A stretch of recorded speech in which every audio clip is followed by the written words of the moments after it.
মনে রাখবেন, যেই মেয়ে, যেই মহিলা নষ্ট হয়ে যায়, মেয়ে যদি চরিত্রহীন হয়, মেয়ে যদি অপবিত্রা হয়, মেয়ে যদি খারাপ হয়, তো এটা বিরানি পৌঁছলে জাগাত রাখুন যায় না, একবারে দূরের ডাস্টবিনে ফেলে দিতে হয়। কোনো নারী পৌঁছে যাওয়া, মেয়ে নষ্ট হয়ে যাওয়া, মহিলা নষ্ট হয়ে যাওয়া, আল্লাহর কসম এটা শুধু পৌঁছে না, এটা দুর্গন্ধে পুরা সমাজটা শেষ করে দিচ্ছে। নারী নষ্ট হইলে সব শেষ। ভাত ফুরান হইলে রাতের ভাত সকালে পানিত ভিজাইয়া খাওয়া যায়, বেডি নষ্ট হইলে এটারে আর জাগাত রাখা যায়। হ্যাঁ, যে মেয়ে বেহায়া, দুশ্চরিত্রা, যে মেয়ে কোনো হারাম প্রেমে ঢুকে গেছে, যে মহিলা বিবাহিতা কোনো পরকীয়ায় আসক্ত, মনে করেন ওই সমাজও শেষ, ওই ঘরও শেষ, ওই স্বামীর জিন্দিগিও শেষ, ঘরটাই তখন জাহান্নামের টুকরা। এই জন্য কোরআনুল কারীমের মধ্যে আল্লাহ তাআলা বলছে, শয়তানের চক্রান্ত দুর্বল, দাঈফা, নারীর চক্রান্ত আজিম, ভয়ানক। ইবলিসের চক্রান্তের চাইতে সরাসরি আল্লাহর কোরআনে আছে নারীর চক্রান্ত তার চাইতে ভয়ানক। নারী অসৎ হইলে শেষ।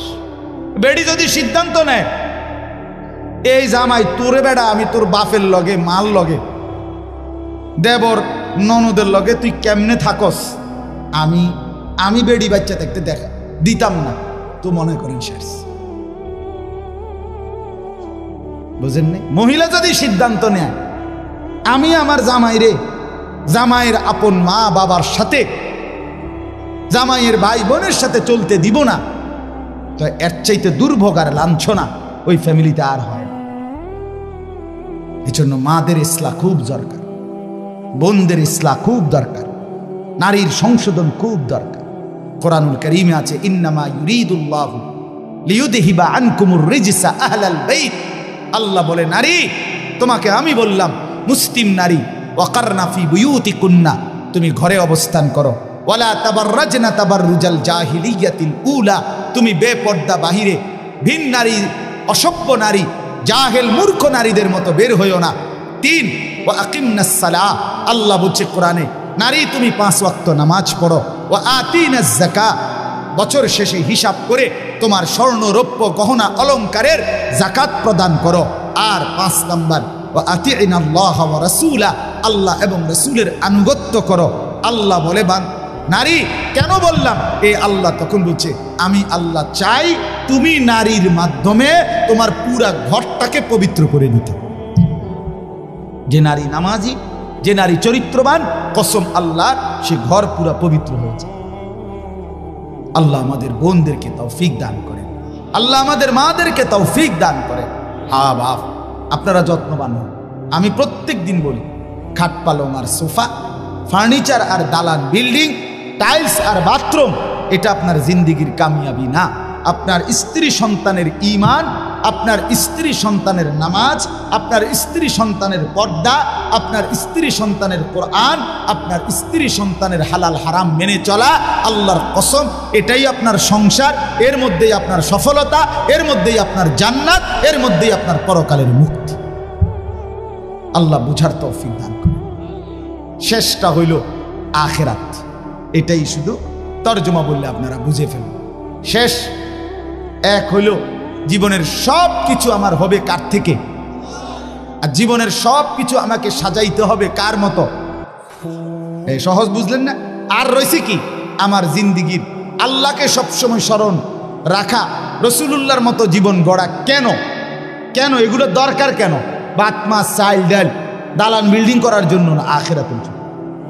আমার কবর, আমার হাসর, আমার মিজান, আমার ফুলসেরাত, আমার পরকাল, আমার আখিরাত, আমার জান্নাত, আমার জাহান্নাম থেকে মুক্তি, এর জন্য আমাকে তাওহীদ ঠিক রাখা, রসুলুল্লাহর অনুসরণ ঠিক রাখা, এটা জরুরি। তাহলে আমার জীবনের 3টা জিনিস, তাওহীদ, রিসালাত, আখিরাত। বলেন আবার কোন? এইবার তর্জমা শুনুন, তাইলে কথা শেষ।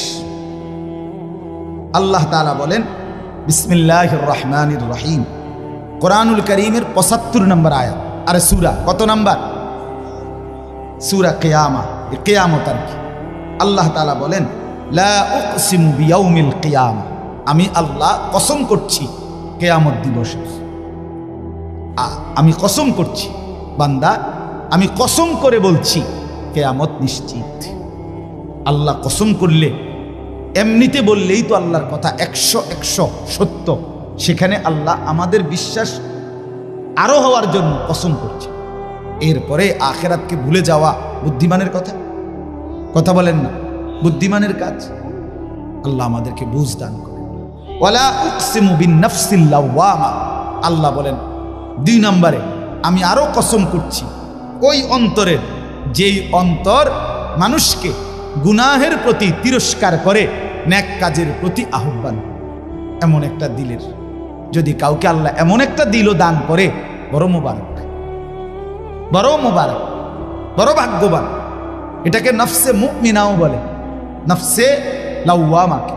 মানুষের ভিতরের এই প্রবৃত্তি, মানে আমাদের ভেতরের চাহিদা, প্রত্যেকের ভিতরে এই চাহিদা, এই নিয়ামতটা যদি না থাকতো দুনিয়া চলতো না। দুনিয়া চল, আপনি বইয়া রয়েছেন কি ওড়ো না, মনে হয় না, বাদ গাইতে না, মনে হয় না, চলো না আইটে না, ভাল লাগে না, আপনি সাদা কথা ঠিক কিনা বলেন না কেন?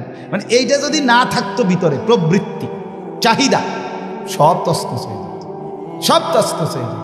তো এই প্রত্যেক মানুষের নফস, ভিতরের চাহিদা, নফস এটা 3 প্রকার। কয় প্রকার? 3। প্রথম, প্রত্যেক আত্মার প্রথম চাহিদা গুনাহের দিকে আহ্বান। মন প্রথম চায় গুনাহ করতে, মন প্রথম চায় অলসতা, মন প্রথম চায় অবহেলা, মন প্রথম চায় নাফরমানি, মন প্রথম চায় অবাধ্য।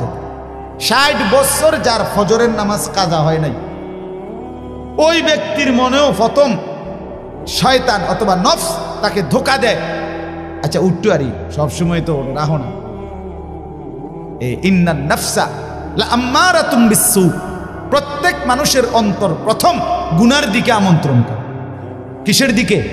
এটাকে বলা হয় আপনার প্রথম নফসে আম্মারা, যেটা গুনার দিকে ডাকে। 2 নাম্বার হলো নফসে লাওয়ামা, ভিতরে এমন একটা প্রবৃত্তি তৈরি করা, যেই প্রবৃত্তি, যেই চাহিদা আমাকে যখনই গুনাহ হয় তখনই তিরস্কার করে। আহা কি করলো, আহা কি করলো, এটা কেন করলো, মিথ্যাটা কেন বললাম, চুরিটা কেন করলাম, লোকটাকে কেন গালি দিলাম, নর্তকী কেন দেখলাম, নাচ গান কেন দেখলাম, লোকটাকে ওজনে কম দিলা কেন, এই বেটার উপরে জুলুম করলা কেন। এই যে বিবেকের দংশন, বিবেকের দংশন, অনুভূতির টানাপোড়ন, নিজের কলিজার মধ্যে জ্বলা পোড়া, আহা নামাজটা ছুটে গেল, আহা আর একটু আগে দাঁড়াইলে জামাতটা পাইতাম, আহা প্রথম রাকাতটা কেন পাইলাম, কেন কেন ফজরের নামাজটা জামাত ছুটে গেল। এই যে একটা অস্থিরতা, এই যে একটা বেচাইনি, বেচাইনি। আজকে সারা দিনে হায় হায় একবারও আল্লাহকে ডাকলাম, একটু কোরআন শরীফও করতে পারলাম না, কাউকে 10টা টাকা দান করতে পারলাম না। এই যে কোনো নেক আমলের প্রতি একটা অস্থিরতা, গুনাহের প্রতি একটা নিজের অস্থিরতা, কেন করলাম, এই কেন আমল ছুটে গেল, এতটুকু চাহিদা যদি কোনো দিলের মধ্যে থাকে, এটাকে বলা হয় নফসে লাওয়ামা। এর থেকে নিচে মুমিনের নামা উচিত না।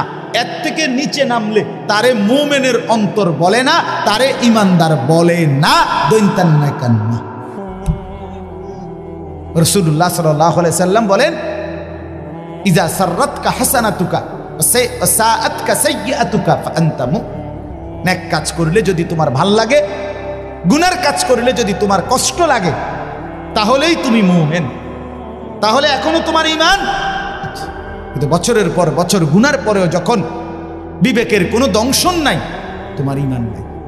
নাউজ, এটাই আমি বলতে চাইছি। প্রথম 10টা বছরে কেন মনে পড়লো না বিবি বাচ্চাকে টেলিভিশন থেকে ফেরানো দরকার? 10টা বছর টানা কেন মনে পড়লো না দাড়ি কাটা বন্ধ করা দরকার? 30 বছরে কেন মনে পড়লো না বিড়ি সিগারেট খাওয়া ছেড়ে দেওয়া দরকার? 20 বছরে কেন মনে পড়লো না সুদ ঘুষ ওজনে কম দেওয়া, মিথ্যা বাটপারি কামাই ছেড়ে দেওয়া দরকার? আপনার দিল আর দিল নেই, আপনার অন্তর আর ভেতরটা কি মরে গেছে। আল্লাহ আমাদেরকে হেফাজত করে। আর 3 নাম্বার হলো নফসে মুতমাইন্না, অন্তর আল্লাহর মহব্বতে রাসূলের অনুসরণ করতে করতে, কোরআন সুন্নাহ আমল করতে করতে এক সময় এভাবে হয় যে সারাক্ষণ নেক কাজ করতেই মন চায়, গুনার কল্পনাও আসে না। এটাকে বলে নফসে মুতমাইন্না, উন্নত নফস। এই নফসকে সরাসরি আল্লাহ ডাক দিয়ে নিজের কাছে নিয়ে আসে। আল্লাহ বলেন ওয়ালা উকসিমু বিন নাফসিল লাওয়ামা, আমি আল্লাহ কসম করছি ওই অন্তরের, যেই অন্তর তিরস্কার করে, গুনাহ হলে তিরস্কার করে, নেক কাজ ছুটে গেলে তিরস্কার করে, এতটুকুও আমি আল্লাহর পছন্দ না। এতটুকু হলেও কি পছন্দ, এর থেকে নিচে নামবা না। এরপরে আল্লাহ বলেন, তরজমাগুলো শুধু শোনেন, আয়াহসাবুল ইনসানু আল্লান নাজমা ইযামা। আল্লাহ বলেন, হায় মানুষ, তোমরা কি এই ভেবেছ যে আমি আল্লাহ তোমাদের কবরস্থ লাশ, এগুলা মাটির সাথে মিশে যায়, হাড্ডি গুড্ডি গোস্ত মাংস সব, আমি সেই জীর্ণ হাড্ডি, সেই শুকিয়ে উড়িয়ে যাওয়া ছিন্ন ভিন্ন হওয়া হাড্ডিগুলো আমি আল্লাহ বুঝি আর ফেরত আনতে পারবো না? আমি বুঝি এগুলোকে হাসরের মাঠে একত্রিত করতে পারবো না? এটা মনে করো না। অসংখ্য মানুষ মনে করে, কাফের মুশরিকরা মনে করে, বলে অনেরও মানুষ না, আমার লোক আসলে আমি দেখাই, আমি দেখছি, আমি এমন লোক দেখছি যে ডাকাত কোটি কোটি টাকার মালিক, সে সরাসরি হুজুরে কইতেছে জানাজার নামাজ পড়ছে, জানাজার নামাজে হুজুরে কবরের আজাবের কথা কইছে 2-3 মিনিট, এই মনে 4-5 মিনিট। এর কারণে মনে 2-1 নেতা বক্তৃতা দিতে আসছেন, ওই এবারটা একটু বেশি কয়ে লাইছে, 4-5 মিনিট, এবারটার গায়ে লাগছে, এটা বুঝছেন নি কথা? এবারটা বিরাট নেতা, এক লাইন শুদ্ধ, কুল্লু নাফসিন যায়িকাতুল মাউত, এইটাও কইতারেন। অসংখ্য মানুষ জীবনে দেখছি এই জানাজার সামনে আইয়া বক্তৃতা মারে, কুল্লু নাফসিন যায়িকাতুল মাউত, কুল্লু নাফসিন। তুই এটা কিতা বলি বেটা? তুই যেহেতু একটা জানাজাই ফরজ, তুই তো কমপক্ষে এই লাইনটা ঠিক করা দরকার আছে। না, এটা নেই, কুল্লু নাফসিন, কুল্লু নাফসিন, এটা এই হোয়াদের বেড়াইতারি, বুঝছেন না কথা? এবার উনি এই বেচারা ইমাম সাহেবকে ডাক দিয়া বলতেছে, আমি নিজ চোখে দেখছি ওই লোকটারে। বেটা কয়, হুজুররা কবরের আযাবের মিথ্যা ভয় দেখিয়ে লোকদেরকে আর কতদিন বোকা বানিয়ে রাখবে?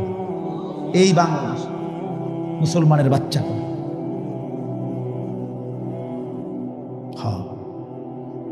চিন্তা করছেন? আমি গত বছর খুলনায় এক চিল্লা সময় লাগাইছিলাম, আগস্ট মাসে, পূর্ণ 40 দিন। প্রায় 15 জন আলেম আমার সাথে ছিল, 30 জন সাথী, এর মধ্যে 15 জনই মোহতামি নিয়ে আমি এক চিল্লা সময় লাগাইছিলাম গত বছর। আপনার আলহামদুলিল্লাহ 40 দিন পরে 17টা জামাত নিয়ে কাকরাইল আসছিলাম, 270 জন, এর মধ্যে 57 জন আলেম। খুলনার সবচেয়ে বড় আলেম, করাচি হযরতের খলিফা, উনিও চিল্লে বেড়েছে, আলহামদুলিল্লাহ। যাই হোক, তো ওইখানে আমি 4টা প্রাপ্তবয়স্ক অনার্স পড়ুয়া যুবক, আমি নিজে কথা বলছি এদের, ওরা সরাসরি বলছে যে আল্লাহ বলতে কিছু আছে। আমি মোটেই বিশ্বাস করি। মুসলমানের বাচ্চা, এই জন্য বললাম এখনো আছে, এখনো আছে। তো আল্লাহ বলেন, আয়াহসাবুল ইনসানু আল্লান নাজমা ইযামা, কি মনে করছো বান্দা আমি আল্লাহ সেই চূর্ণ বিচূর্ণ হওয়া হাড্ডি হাসরের ময়দানে তুলতে পারবো না? না। এবার আল্লাহ একটা আজীব কথা বলছে, দারুণ কথা, এটা শুনেন। বালা কাদিরিনা আলা আন নুসাব্বিয়া বানানা, মজার জিনিস। এই যে বৃদ্ধাঙ্গুল আছে না, এই যে এটা বোঝেননি, এই বৃদ্ধাঙ্গুল, এটা দিয়ে কি দেয় জানেন? ফিঙ্গার দেয়, যে বোঝেননি, ফিঙ্গার দেয়। ফিঙ্গার দিলে, ফিঙ্গার ওই মেশিনটার মধ্যে এই ভিতরের যে রেখাগুলো ভিতরের, এগুলো উঠে। মূলত 800 কোটি মানুষ যদি এক ফিঙ্গার দেয়, তাইলে 800 কোটি ভিতরের এই রেখা ভিন্ন ভিন্ন। আরে দোস্ত, আল্লাহরে চিন্তা না। আচ্ছা, এই কদ্দুর জায়গার মধ্যে 800 কোটি ভিন্ন ভিন্ন রেখা কেমনে বানাইল? আমনা আইক্যা দেন সে আলগা আলগা, নাহলে 30টা করতে পারবেন। কথা বোঝেন না আপনি? এটার লগে এটার মিল নাই, এরকম ব্যামিল ব্যামিল ব্যামিল করে করে নলে কয়টা মানে একদ্দুরের ভিতরে, একদ্দুর কাগজের ভিতরে আপনি একদ্দুরের ভিতরে আঁকা দেন সে 30টা নাহলে 300টা, 800 কোটি, 800 কোটি। সুবহানাল্লাহ, কি কারিগর মহান মাওলা! এতটুকু জায়গার মধ্যে কিভাবে এই রেখাগুলো, নাহলে এই ফিঙ্গার দিয়ে আলাদা আলাদা বোঝে কেমন? আমার সৌদি আরবে আমরা হজ্জের মহিলা আমরা লগে বেডি রোমে যার লগে সিট দিছে হে বেডির লগে রাগ কইরা না আমি এন্দে ঘুমাইতাম না, এই কথা কইয়া ঝগড়া কইরা একের কিচ্ছু না নিয়া, কোনো একটা কাগজপত্র কিছুই না নিয়ে বেডির লগে সেটটা গেছে রোমের থেকে। আমরা শোয়ার থেকে উঠতে শুনি বেডি নেই, হায় হায় লগের গুণ কইতেছে কিচ্ছু নিছে না। এখন এই মহিলারে বাইর করবো কিভাবে? কোনো ব্যবস্থা নাই বের করার। কোথায় খুঁজবে? মহিলা তো কিছু দেখাইতেও পারবে না, কোনো কাগজ নাই, কিছুই নেয় নাই, পাসপোর্ট টাসপোর্ট ভিসা কিচ্ছু না। অস্থির আমরা। রাত্র 11টা বাজে মুআল্লিমের কাছে ফোন আসছে ওই সৌদি অফিস থেকে, আপনাদের হাজি মহিলা নিয়ে যান। এবারে মুআল্লিম নিয়ে আইছে। মুআল্লিম সাহেবরে জিজ্ঞাসা করলাম আপনি এই বডি কেমনে আনলো, ওনারা পাইলো কেমন, চিনলো কেমনে আমার গো লোক যে? কয় যে অটোমেটিকলি ওই মহিলার কিছুই নাই দেখা তার ফিঙ্গার নিছে, এই ফিঙ্গার দিছে আর এই তো পুরা বায়োডাটা কম্পিউটারে চলে আসছে। কথা বুঝছিনি আমার? এই কথাটার অর্থ হইল এখানে আল্লাহ তাআলা বলেন সুবহানাল্লাহ, বালা কাদিরিনা আলা আন নুসাওয়িয়া বানানা। এই বানানা শব্দের অর্থ হলো আঙ্গুলের অগ্রভাগ, ফিঙ্গার। ফিঙ্গার এই কুদ্দুর জায়গা। আল্লাহ বলে হাসরের ময়দানে ওই প্রথম ব্যক্তি আদম থেকে ইসরাফিলের ফু পর্যন্ত যতগুলো মানুষ আমি বানাইছি, প্রত্যেকের এই আঙ্গুলের ভিতরে যে রেখা আলাদা আলাদা দিছিলাম, ওই হুবহু ওইটা মিলাইয়া ফেরত আনবো। এখন ফিঙ্গার দিয়ে রাখো, হাসরের ময়দানে আবার ফিঙ্গার দিলে ওই হুবহু আগের ফিঙ্গার ফেরত পাইবা। বালা কাদিরিনা আলা আন নুসাওয়িয়া বানানা। আমি শুধু হাড্ডি ফেরাবো না, আমি শুধু বান্দা গোশত ফেরত দেব না, আমি আঙ্গুলের ভেতরের রেখাগুলো পর্যন্ত ফেরত দিয়ে দেব। বাল ইউরিদুল ইনসানু লিয়াফজুরা আমামা। তবুও বান্দা মানুষ তার অগ্রভাগ নিজের বর্তমান অবস্থা নিয়ে তো নাফরমানি করে, এমনকি পরবর্তী অবস্থা নিয়েও নাফরমানি করে। কি নাফরমানি? ইয়াসআলু আইয়ানা ইয়াউমুল কিয়ামাহ।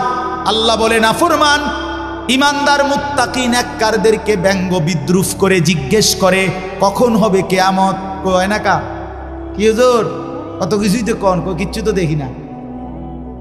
কথা বুঝেন নাই? আল্লাহ বলে ফাইদা বারিকাল বাসার, সত্যি সত্যি কিয়ামত হবে বান্দা।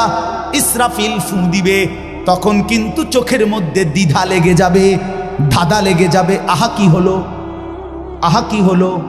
সব যে কাঁপতে শুরু করলো, সব যে নড়তে শুরু করলো। আল্লাহ কোরআনে বলেন ইন্না জালজালাতাস সাআতি শাইউন আযীম। ইসরাফিল ফু দিবে, কিয়ামত শুরু হবে, গোটা সৃষ্টি জমিন একসাথে ভূমিকম্পে কাঁপতে শুরু করবে। সেদিন ওই মনে আসেনি, শনিবার দিন সকাল 9:30 বাজে যে ভূমিকম্প হয়েছিল, মন নাই? এই কয়দিন আগে যে হইল না, আমি চাঁদপুর ছিলাম। তো কুমিল্লা ক্যান্টনমেন্টের এক ব্যবসায়ী, তারা বড় মার্কেটের সব রাস্তা তাই এলাইছে হেরা, এই লরণ শুরু হয়েছে। পরে আমারে ফোন দিছে, আমি ফোন রিসিভ করছি। আমি চাঁদপুর মাদ্রাসার ভবন নড়তেছে এরকম আমরাও এনে। তো হুজুর হুজুর হুজুর হুজুর হুজুর কত দোয়া করেন, দোয়া করেন। আমি কি ভাই আমরা এনে ভূমিকম্প, আমরা সব বাইরে করছি। আমি না ভাই দোয়া করে লাভ নাই, আমার এনে লড়ে কি, আমি কি দোয়া করবো? আমি এটা দৌড় ঘুরে আছি, ঠিক কিনা বলেন না? আমি স্থির থাকলে না আপনার লেগে দোয়া করতাম, আমি তো কি রুফে আছি। ফাইদা বারিকাল বাসার, আল্লাহ বলে ইসরাফিল ফু দিলে কিয়ামত সত্যি সত্যি শুরু হবে বান্দা। চোখ তখন দাদা লেগে যাবে। ও খাসাফাল কামার, চন্দ্র চাঁদ আলোহীন হয়ে যাবে। ও জুমিআ শামসু ওয়াল কামার, সূর্য চন্দ্র একাকার হয়ে যাবে, কিচ্ছুতে কোনো আলো থাকবে না। ইয়াকুলুল ইনসানু ইয়াউমাইদিন আইনাল মাফার।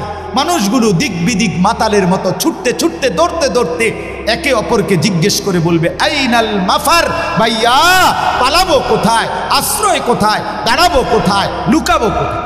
কাল্লা লা ওয়াজার, রব্বুল আলামিন বলেন না বান্দা, আজ জমিনে কোথাও আশ্রয় নাই। ইলা রব্বিকা ইয়াউমাইদিনিল মুস্তাকার, আজকে শুধুই কেবল তোমার রব আল্লাহর কাছেই আশ্রয়। আজ কিয়ামতের ময়দানে যেতেই হবে। আজ জমিনের কোথাও থামবে না ভূমিকম্প, কোন জায়গায় গিয়ে তুমি আর মাটিতে স্থির হইতে পারবা না।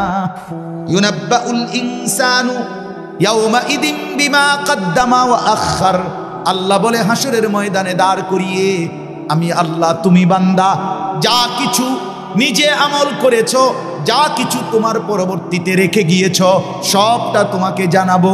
তোমার নামাজ এদ্দুর, তুমি মাদ্রাসায় দিয়েছ, তুমি মসজিদে দান করেছো, সেখানে নামাজ পড়েছিল এত হাজার মানুষ, তাদের সওয়াবও তোমার নামে আসছে এদ্দুর, দুইটা মিলাইয়া তোমারে দেখাবো। তুমি নিজে টেলিভিশন দেখছো এদ্দুর, তোমার রেখে যাওয়া টেলিভিশনে পরবর্তী 10 বছর তোমার বউ বাচ্চারা দেখে গুনাহ কামাইছে এদ্দুর, সেটাও জমা হইছে তোমার নামে মোট এদ্দুর। বিমা কদ্দামা ওয়া আখার, আল্লাহ বলে তোমারটাও দেখাবো, তোমার রেখে যাওয়াটাও দেখাবো, নেকটাও দেখাবো, গুনাহটাও দেখাবো।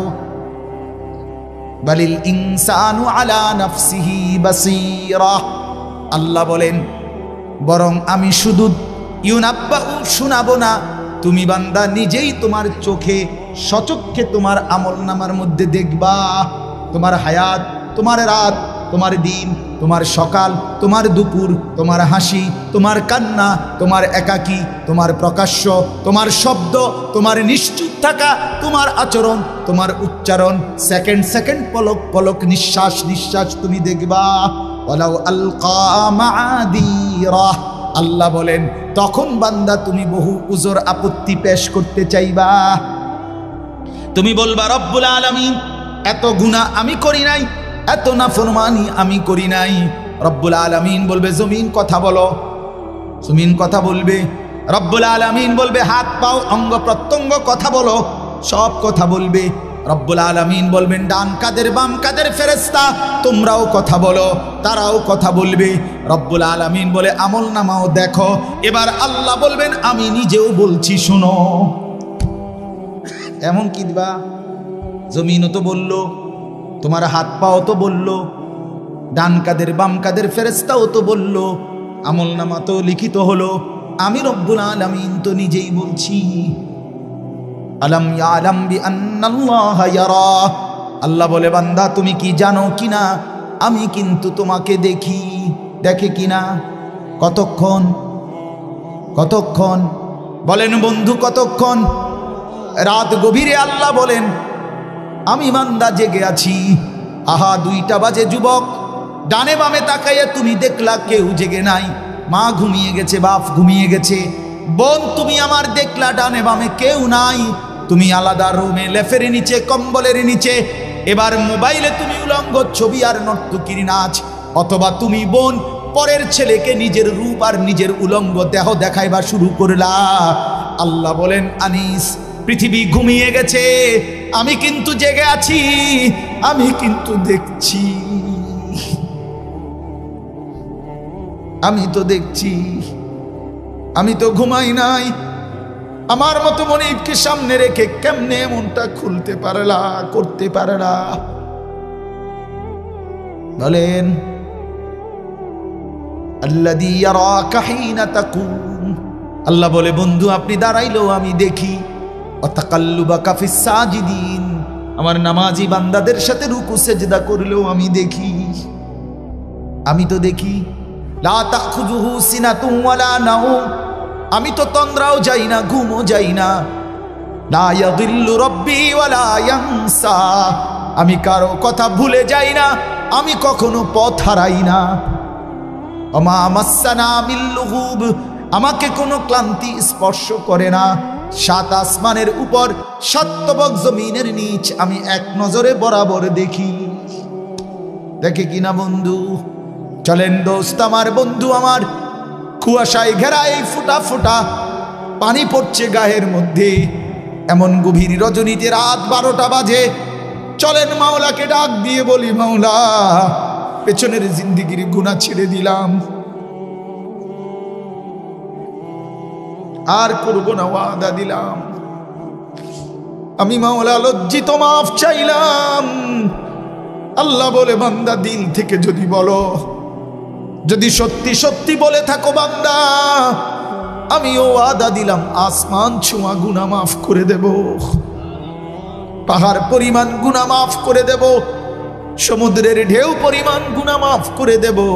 তবে সত্যি সত্যি বলো, দিল থেকে বলো, আন্তরিকতা নিয়ে বলো, গুনাহ ছেড়ে দিবা কিনা বলো, আর করবা না বলো, আমি লজ্জিত বলো, তাইলে আমি আল্লাহ গফারতু লাকা ওয়া লা উবালি, আমি কোনো পরোয়া না করে মাফ করে দেব। আল্লাহ আমাদেরকে মাফ করে দেন।